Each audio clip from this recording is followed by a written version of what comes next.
சிலருடைய வாழ்க்கை எது கசப்பாய் மாற்றியது? கடன். கடன். நிறைய கடனை வாங்கி வாங்கி வாங்கி இப்ப கடனை கொடுக்க முடியாத கடன்காரர்கள் வந்து நின்று உங்களை கேட்கும் போது, ஐயோ நான் என்ன செய்வது? கடனை கொடுக்க முடியலையே, பணத்தை திரும்பி கொடுக்க முடியல, நான் என்ன செய்வது? வாழ்க்கை கசந்து போயிருக்குது. பொருளாதாரத்தினால உங்க வாழ்க்கை கசந்து இருக்குது. சிலருக்கு முன்பதாக தலை காட்ட முடியல, கசந்து போயிருக்கிறது. ஒரு 5-6 ஆண்டுகளுக்கு முன்பதாக இங்க திருநெல்வேலியிலிருந்து ஒரு பிரதர் வந்திருந்தார். ஒரு காலத்துல பயங்கர ஐஸ்வர்யவான். ஆனா தவறான சில பாவ பழக்கங்கள் அவருக்கு இருந்ததுனால எல்லா ஆசீர்வாதத்தையும் இழந்து, இன்றைக்கு அவருடைய மனைவி ஒரு ஹோட்டல்ல வேலை செய்து அவர்கள் பணத்தை கொண்டு வந்து தான் குடும்பத்தில் நடத்துறாங்க. அவர் சொல்லுவார், நான் பகல் நேரத்தில் வீட்டை விட்டு வெளியே வந்துட்டேன்னா திரும்ப நான் வீட்டுக்கு போகவே மாட்டேன். இரவு நேரம் 11 மணி 12 மணிக்கு தான் நான் வீட்டுக்கு போவேன். அது வரைக்கும் நான் பஸ் ஸ்டாண்ட் ரயில்வே ஸ்டேஷன்ல படுத்து தூங்கி கொண்டிருப்பேன். அப்படி ஒருவேளை நான் சீக்கிரமா வீட்டுக்கு போவதா இருந்தா என்னை எல்லாரும் பிடிச்சிருவாங்க. கடன்காரர்கள் என்னை பிடித்து விடுவார்கள். என் தெருவில் என் பகுதியில் என்னால் நடக்கவே முடியாது, அவ்வளவு கடன். சில பேருக்கு கடனால வாழ்க்கை கசந்து போய் இருக்கு. 2020 இந்த கொரோனா பீரியட், அந்த நேரத்தில் வட மாநிலத்தில் ஒரு பிசினஸ் செய்து கொண்டிருந்த அந்த கொரோனா வந்தது நிமித்தம் அவருடைய பிசினஸ் எல்லாம் டவுன் ஆனது. ரொட்டேஷன் பண்ண முடியல அவருடைய பிசினஸ். என்ன செய்வதுன்னு தெரியல. கடன்காரர்கள் எல்லாம் வந்து நெருக்க ஆரம்பிச்சாங்க. காசு எங்க பல கோடி ரூபாய் அவர் கொடுக்கணும். கொரோனா பீரியட் எல்லா பிசினஸ் முடக்கப்பட்டிருந்தனால ரொட்டேஷன் பண்ண முடியல. எல்லாரும் வந்து நெருக்க நெருக்க நெருக்க நெருக்க வட்டியெல்லாம் அதிகமாக. ஒரு நாள் தன் மனைவியை அழைத்து சொன்னார், அம்மா இனி நான் உயிரோடு இருந்து எந்த பிரயோஜனமும் கிடையாது, நான் என் உயிரை நான் மாய்த்துக் கொள்ள போகிறேன். அதனால நீ பிள்ளைகளை நீ ஜாக்கிரதையா பார்த்துக்கோ. கண்ணீர் விட்டு அழுதார். மனைவி சொன்னாங்க உடனே, ஏங்க நீங்க போன பிறகு எனக்கு மட்டும் இந்த வீட்டில் என்ன வேலை? கடன்காரர்கள்லாம் என்ன நிந்திக்கும் போது, அவர்கள் என்ன கேட்கும் போது நான் எப்படி அவர்களுடைய கடனை கொடுத்து தீர்ப்பேன்? ஆகவே உங்களோடு கூட சேர்ந்து நானும் மரிக்கிறேன். இவர்கள் இருவருடைய திட்டங்களையும் பிள்ளைகளுக்கு சொன்னாங்க. மொத்தம் 5 பிள்ளைகளுக்கு சொன்னாங்க, டேடியும் மம்மியும் சாக போறோம், கடன் பிரச்சனை தாங்க முடியல, நீங்களாம் நல்லா இருப்பீங்களா? பிள்ளைங்கள்லாம் கண்ணீரோடு சொன்னாங்க, டேடி மம்மி நீங்க போன பிறகு நாங்க மாத்திரம் என்ன செய்ய போறோம்? எங்களையும் தயவு செஞ்சு உங்க கூட கொண்டு போயிடுங்க. ஒரு நாள் வந்தது, அவங்க வீட்டில் தூக்கு கயிறை 7 தூக்கு கயிறை கட்டினார்கள். தாய் தகப்பன் ஒவ்வொரு பிள்ளைகளையும் ஸ்டூல்ல ஏற்றி நின்று கண்ணீரோடு அந்த பிள்ளைகளை தூக்கு கயிறுல மாற்றினாங்க. கடைசியா இவர்களும் 2 ஸ்டூல்ல ஏறினாங்க. அவர்கள் கயிற்றிலையும் தூக்கு கயிறு மாட்டினாங்க. டேடி 3ன்னு சொல்லுவேன், எல்லாருடைய ஸ்டூலையும் நீங்க தட்டி விட்டுடுங்க. 7 பேருடைய ஸ்டூலையும் 3ன்னு சொல்லும் போது தட்டி விட்டாங்க. 7 பேரும் தொங்கி செத்தார்கள். என்ன வேதனை, என்ன வேதனை! சிறு பிள்ளை, 5 வயசு பிள்ளை அந்த கயிறுல தொங்குது. என்ன வேதனை! கடன் பிரச்சனை நிமித்தம் வாழ்க்கை கசந்து போய். யோபு 10:15 யோபு இவ்வாறு சொல்லுகிறார், அவமானத்தினால் நிரப்பப்பட்டேன், நீரின் சிறுமையை பார்த்தருளும், அது அதிகரிக்கிறது.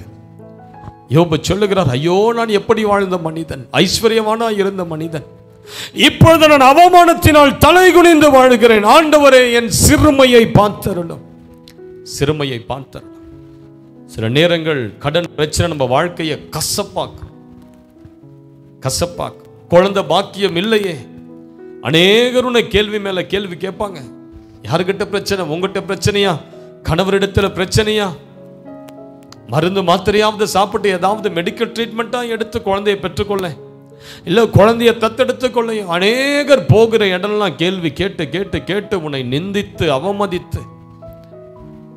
2 நாளுக்கு முன்பதாக ஒரு சிஸ்டர் ஃபோன் பண்ணியிருந்தாங்க. அவங்க சொல்றாங்க, எங்க வீட்டில் எங்க மாமனார் மாமியார் என் காதுபட பேசுறாங்க, பாஸ்டர் நான் ஒரு அரவாணின்னு சொல்றாங்க, இவளுக்கு குழந்தையே பிறக்காதுன்னு சொல்றாங்க, என்ன ஒரு அரவாணின்னு சொல்றாங்க பாஸ்டர், நான் என்ன செய்வது? ஐயோ என் குடும்பம் உடைஞ்சிடக்கூடாது, என் திருமணம் உடைஞ்சிடக்கூடாது. என் மாமியார் எனக்காக ஜெபிக்கும் போது அப்படிதான் ஜெபிக்கிறாங்க. அரவாணியின் ஆவி அவளை விட்டு வெளியே போகட்டும்னு சொல்றாங்க. என்னால் தாங்க முடியலை. பாஸ்டர் எனக்காக ஜெபம் பண்ணுங்க. கண்ணீரோடு ஒரு வாய்ஸ் மெசேஜ் போட்டிருந்தான். என்ன வேதனை.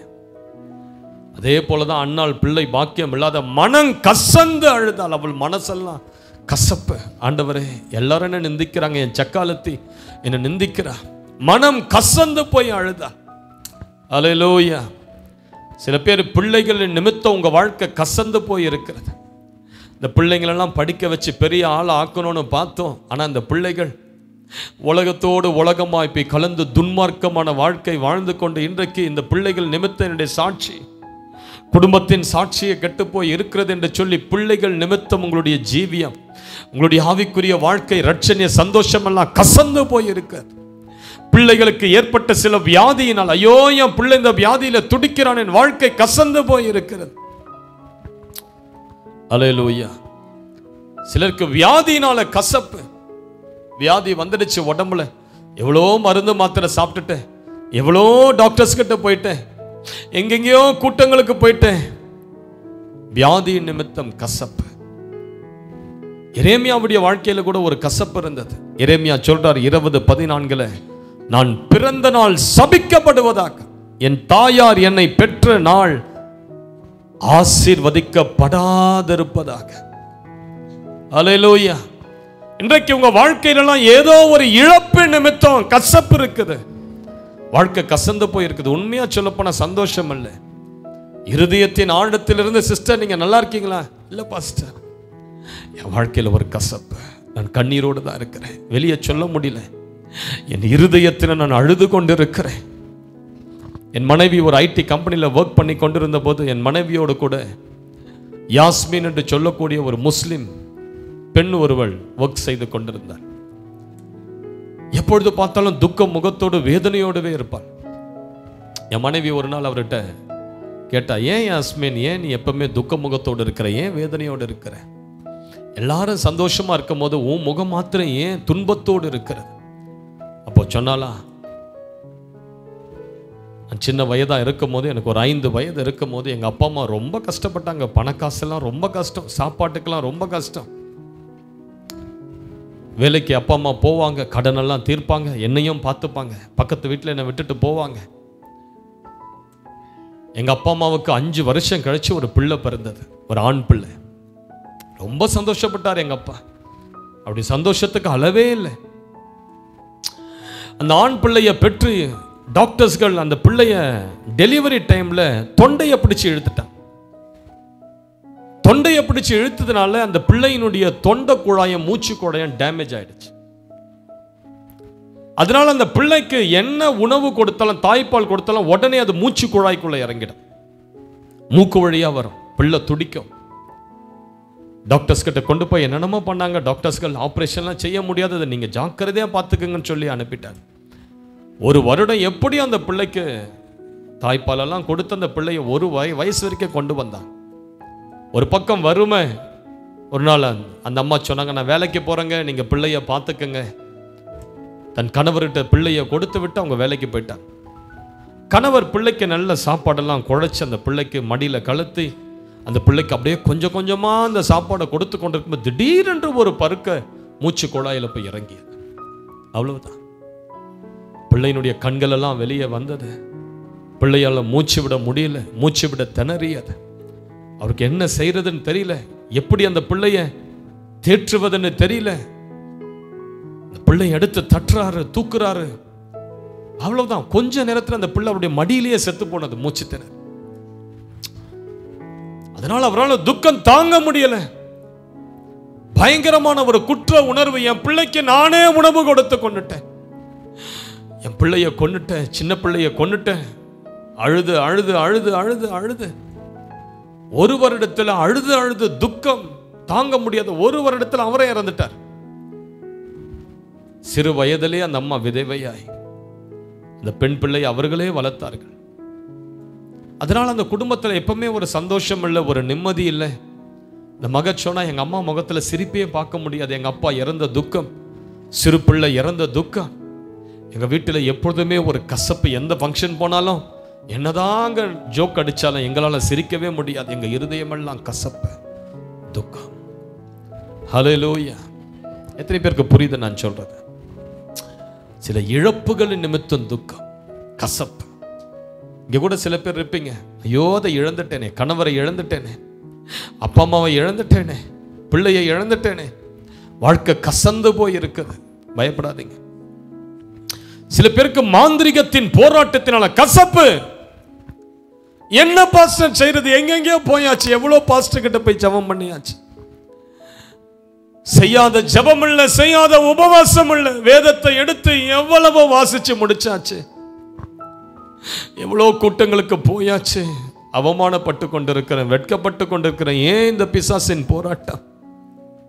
ஏன் இந்த பிசாசின் போராட்டம்? எங்கெங்கயோ போயாச்சு பாஸ்டர். பிசாசுகள் நிமித்தம், போராட்டத்தின் நிமித்தம் வாழ்க்கை கசந்து போய் இருக்கிறது. பிசாசின் கட்டுகள் நிமித்தம் வாழ்க்கை கசந்து போய் இருக்கிறது. தாங்க முடியல இந்த பிசாசின் சோதனை, இந்த பிசாசின் வேதனை. அவங்க அழறாங்க பாருங்க, அவங்களுக்கு தெரியும் வாழ்க்கை எவ்வளவு கசந்து இருக்குதுன்னு.